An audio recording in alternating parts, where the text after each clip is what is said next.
Yesterday on CNN, former White House Communications Director Jen Psaki said that President Trump's Cheatin' Obama nickname was not just weird, it was racist. Given Trump's history, you can also guess that there might be racial undertones there. He was the founder of the birther movement. Perhaps I'm going to a very evil place with that, but I think history tells us that's a possibility. I don't know, evil, just like weird and confusing. Okay, maybe it's racist. How? Never explained. Meanwhile, over at CNN, commentator Tara Setmayer said it's okay to call black Republicans racial slurs. Watch. It takes somebody with very thick skin to go out there and be black and say, I'm a Republican, I'm a conservative, because what's going to happen is they're going to come on your network. I've lived it for 25 years. What's going to happen is that if they're going to come on your network and they're going to be called everything but a child of God, they're going to be called an Uncle Tom and everything like that. What are you and so talking first about? things first, are you going to sit there and act like that's not true?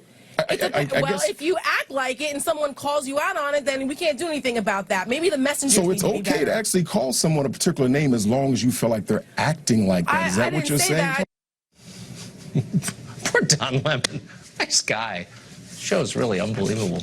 Christopher Harris was on it the other night. He's the man you saw sitting there. He's executive director of Unhyphenated America, and he joins us tonight. So I watched that clip, and first I felt so bad for you, but I also thought it was kind of an amazing moment where you basically had someone defending the use of racial slurs because they're politically expedient. Well, what happened, Tucker, was that the left showed who they really are. I mean, of course, Tara calls herself a conservative and a Republican, but yeah, I mean, well, we'll let her say what she wants to say, but at the end of the day, what the left does is they try to put everybody in a box. Yeah. And we would, with Unhyphenated America, what we believe is that America's best when it's unhyphenated. That if you believe in, if you embrace, if you understand that and embrace the principles of life, liberty, and the pursuit of happiness, then you're an American, and there's no need for any prefix or suffix. You're just an American. And so trying to put everybody into a particular box, saying that you must think a particular way because of your paint job, as one of my buddies says, the melanin content in your skin, is one of the problems that the left has. And what they're doing is they're focusing on identity politics, and they try to say, well, Donald Trump obviously must be a racist because, well, look at the lack of diversity, without kind of doing some critical analysis and saying, well, how many black people actually applied for a White House internship?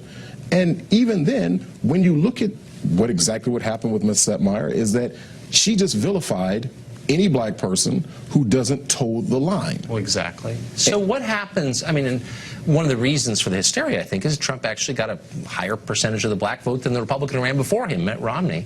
Not a ton, but more, so that freaked him out. But what happens to the country long term if you encourage everyone in it, of all colors, to think of themselves first as members of a racial or ethnic group? Like, what happens over time? Balkanization.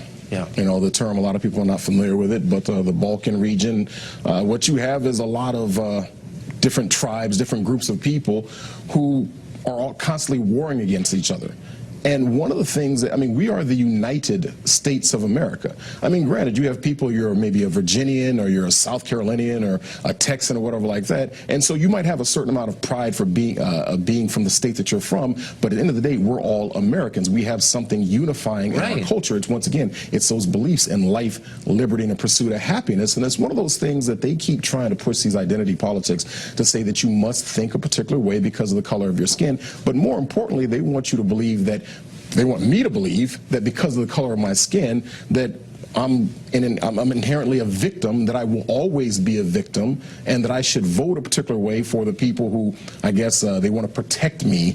But you know, we can look at the black community overall, and here's the reality. What has gotten better in the past 50 years, as long as blacks have been voting 70+% for the Democratic Party?